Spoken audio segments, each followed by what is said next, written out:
सगळ्यांना नमस्कार. मी अश्विनी आहे. तुम्हा सगळ्यांचं परत स्वागत आहे.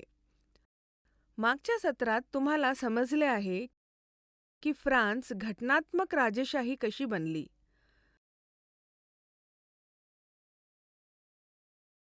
जुकेबिन क्लबचा नेता रेबिस्पियर याने कठोर, नियंत्रण आणि शिक्षेचे धोरण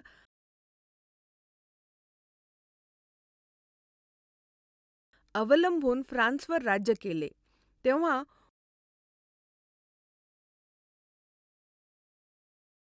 उठावाचा आणि दहशतवादीचा राजवाटीचा मार्ग. आता आपण आधीचा विषय म्हणजे लोकशाही आणि राष्ट्रीय क्रांती 17वे, 18वे आणि 19वे शतक. इयत्ता 9वी पासून फ्रेंच क्रांती याचा अभ्यास करणार आहोत, जे सामाजिक अभ्यासचा एक पार्ट आहे. शिकण्याचे परिणाम आपण जाणून घेऊ शकाल. क्रांतीत महिलांचा सहभाग. नेपोलियनला सत्ता मिळेल तिथे डायरेक्टरची राज्य.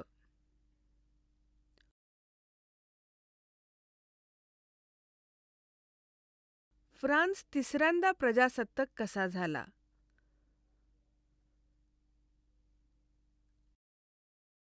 अत्याचार. लोकांची क्रूर आणि अन्यायकारक वागणूक. सार्वभौमत्व. एक स्वयंशक्ती राज्य.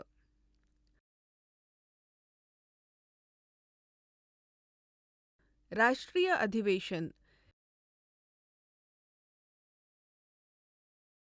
एक मोठी औपचारिक बैठक किंवा सभा किंवा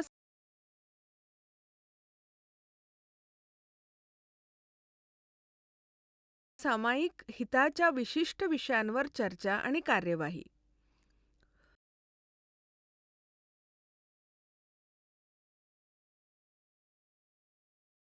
राजेशाही. राजा किंवा राणीद्वारे शासित होणारा देश.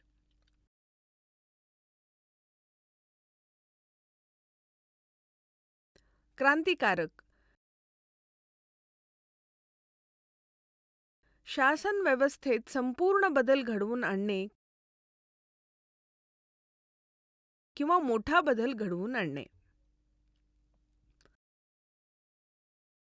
संकल्पना नकाशा.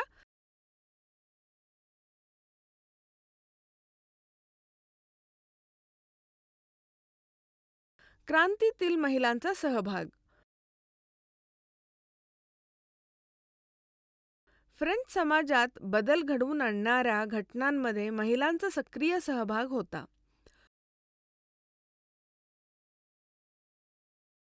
आपल्या आवडीनिवडींवर चर्चा करण्यासाठी आणि आवाज उठवण्यासाठी स्त्रियांनी स्वतःचे राजकीय क्लब आणि वृत्तपत्रे सुरू केली.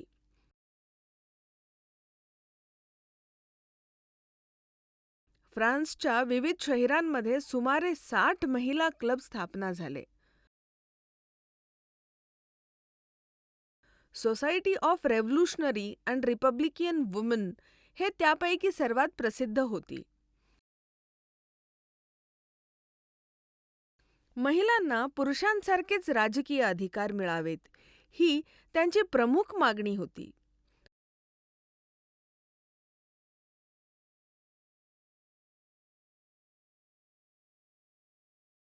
मतदानाचा अधिकार मिळावा, विधानसभेवर निवडून यावे,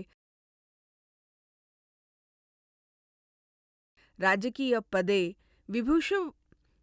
भूषवावीत अशी मागणी त्यांनी केली. सर्व मुलींना शालेय शिक्षण सक्तीचे करण्यात आले.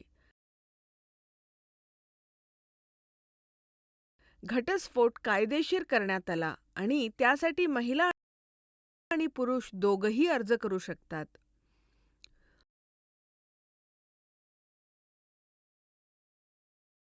स्त्रिया आता नोकरीसाठी परीक्षण घेऊ शकतात, कलाकार बनू शकतात किंवा छोटे व्यवसायही चालवू शकतात.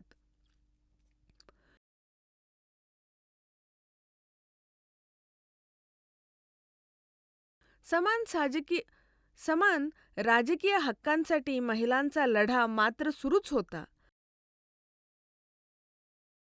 दहशतवादाच्या काळात नव्या सरकाराने महिला क्लब बंद करून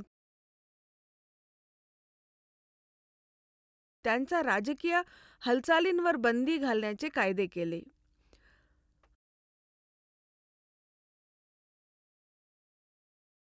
अखेर 1946 मध्ये फ्रान्समध्ये महिलांना मतदानाचा हक्क मिळाला. जाहिरातीनिमित्त नमूद केलेले काही मूलभूत हक्क. स्त्री जन्मातच स्वतंत्र आहे आणि अधिकारात पुरुषाच्या बरोबरीनेही राहते.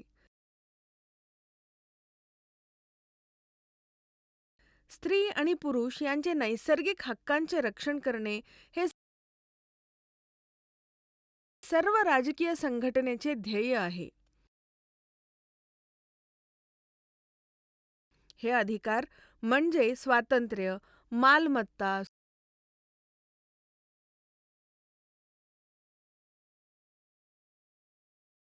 सुरक्षा आणि सर्वात महत्त्वाचे म्हणजे दडपेशाही प्रतिकार. सार्वभौमत्व उगम राष्ट्रात आहे, जो स्त्री आणि पुरुषांच्या मिलनाशिवाय काहीही नाही. कायदा हा सामान्य इच्छेची अभिव्यक्ती असावा. त्याची मांडणी करताना सर्व स्त्री व पुरुष नागरिकांचे वैयक्तिक किंवा त्यांच्या प्रतिनिधींची भूमिका असायलाच हवी. ते सर्वांसाठी समान असलेच पाहिजे. सर्व महिला आणि पुरुष नागरिकांना त्यांच्या क्षमतेनुसार आणि त्यांच्या प्रतिभवतेव्यतिरिक्त इतर कोणतीही भेद न करता सर्वसामान्य आणि सार्वजनिक नोकरीसाठी समान अधिकार आहेत.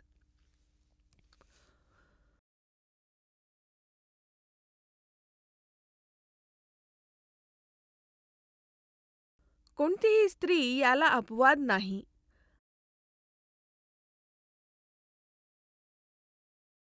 कायद्याने ठरवून दिलेल्या खटल्यांमध्ये तिच्यावर आरोप केले जातात, अटकही केली जाते आणि नजरकैदेत ठेवलेही जाते.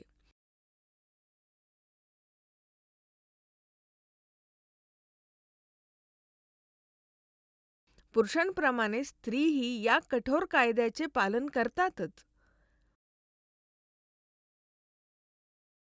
निर्देशिकेचा नियम. नेपोलियनला सत्ता मिळते.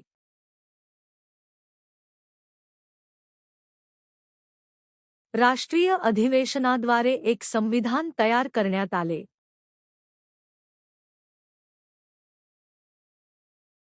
त्यामुळे फ्रान्सवर राज्य करण्यासाठी 5 सदस्यीय कार्यकारी पथकाची निर्देशिका तयार झाली. सदस्य भ्रष्ट होते आणि त्यांच्यात एकता नव्हती.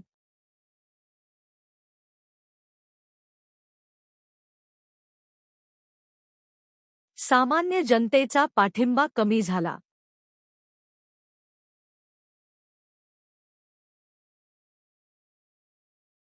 सरकारचा तिजोरीत पैसा कमी झाला. चलनाचे मूल्य 100 ने घसले.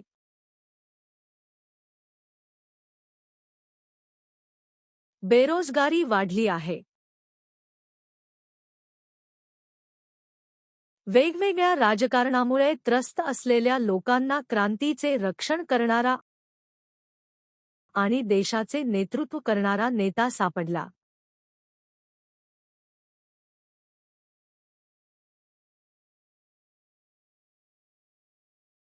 फ्रान्सला अनेक विजय मिळवून देणारा नेपोलियन बोनापार्ट हा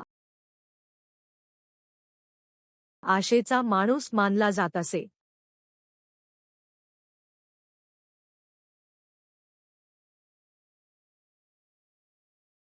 ऑप्सियसच्या मदतीने नेपोलियनला सत्ता मिळवता आली.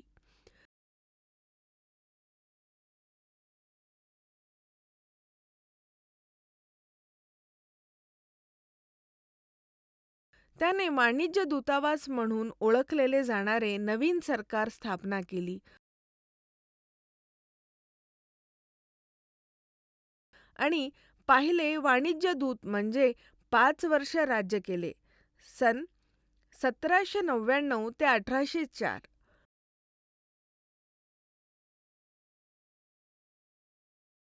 पुढे त्यांनी स्वतःला फ्रान्सचा सम्राट घोषित करून आणखी एक दशक म्हणजे 1805 ते 1815 पर्यंत राज्य केले.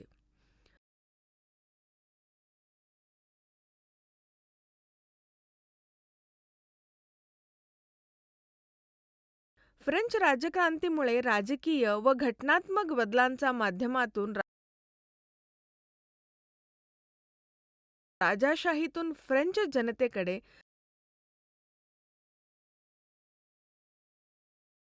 हस्तांतरित झाली.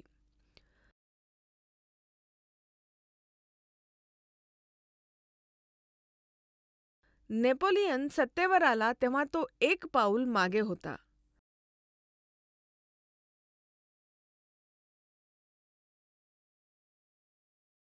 त्याने साम्राज्य स्थापन केले असले तरी प्रजासत्ताकाची भावना जनतेतून काढून टाकता आली नाही. इसवी सन 1815 मध्ये वॉटरलूच्या लढाईत नेपोलियन पराभूत झाला.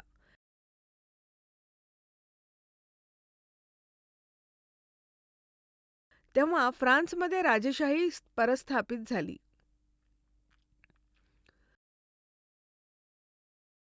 सरकारामधील या सर्व बंधनांमधून स्वातंत्र्य, समता आणि बंधुता हे आदर्श लोकांना प्रेरणा देत राहिले.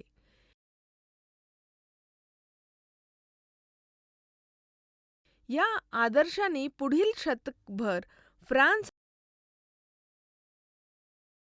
आणि उर्वरित युरोपातील राजकीय चळवळींना चालना दिली. नेपोलियनच्या कारकिर्दीत फ्रेंच साम्राज्य शिगलो पोहोचले.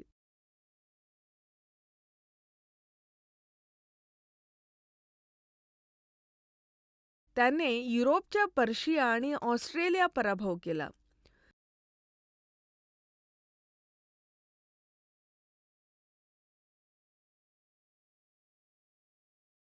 स्पेन आणि पोर्तुगालवरही त्याचा ताबा होता.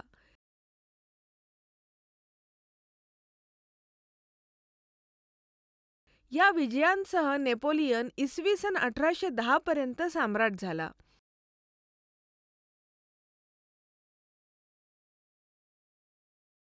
त्याने इंग्लंड आणि तुर्की साम्राज्य वगळता संपूर्ण युरोप जिंकला.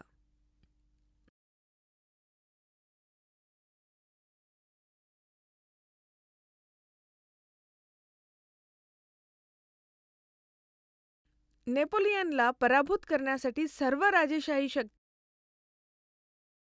इंग्लंडच्या नेतृत्वाखाली आघाडी करून एकत्र आल्या.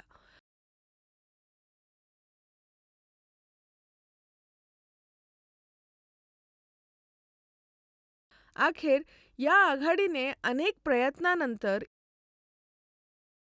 इसवी सन 1815 मध्ये वॉटरलूच्या लढाईत नेपोलियनला पराभवच केला.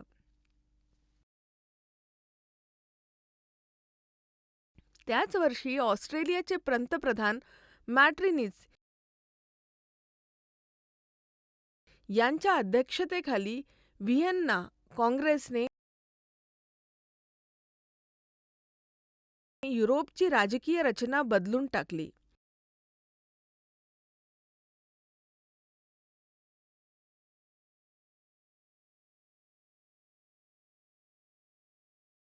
अनेक राजांना राजेशाही पुन्हा प्रस्थापित केली.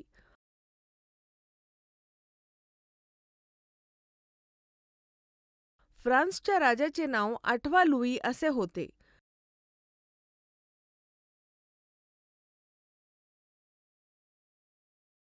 तो चार्ल्स 10व्या उत्तराधिकारी होता. जनतेला हव्या असलेल्या सुधारणा अंमलात आणण्यात अपयशी ठरला.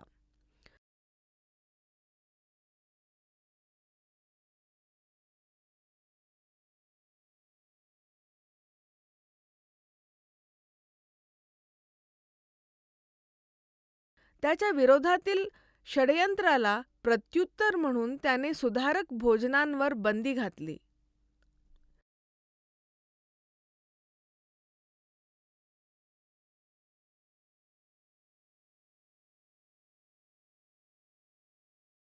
इसवी सन 1848 मध्ये निर्देशनांना हिंसक वळण लागल्यावर लुई फिलिप फ्रान्समधून पळून गेला.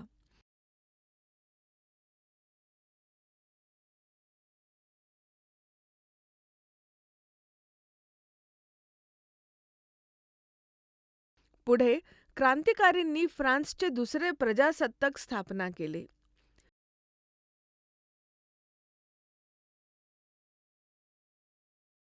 इसवी सन 1848 मध्ये राजेशाही संपुष्टात आली असली तरी तिसऱ्या नेपोलियनच्या राजवटीत ती परत आली.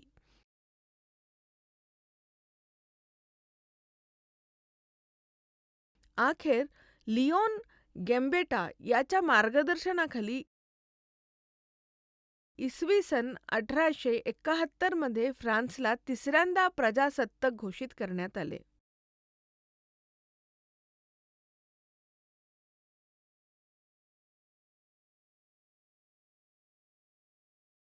तर या व्हिडिओमध्ये आपण फ्रेंच राजक्रांतीत स्त्रियांचा सहभाग,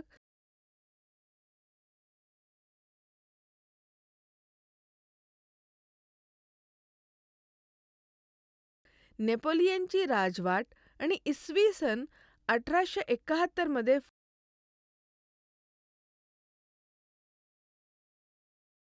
नेपोलियन तिसराच्या राजवटीत ते परत आले.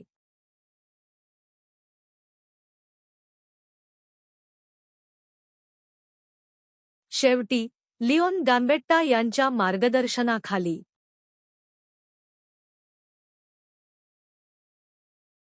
1871 मध्ये फ्रान्सला तिसऱ्यांदा प्रजासत्ताक घोषित करण्यात आले.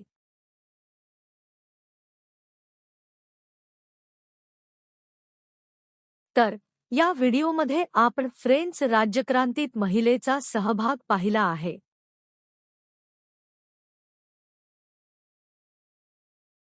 नेपोलियनची निर्देशिका आणि 1871 मध्ये फ्रान्स प्रजासत्ताक कसा बनला.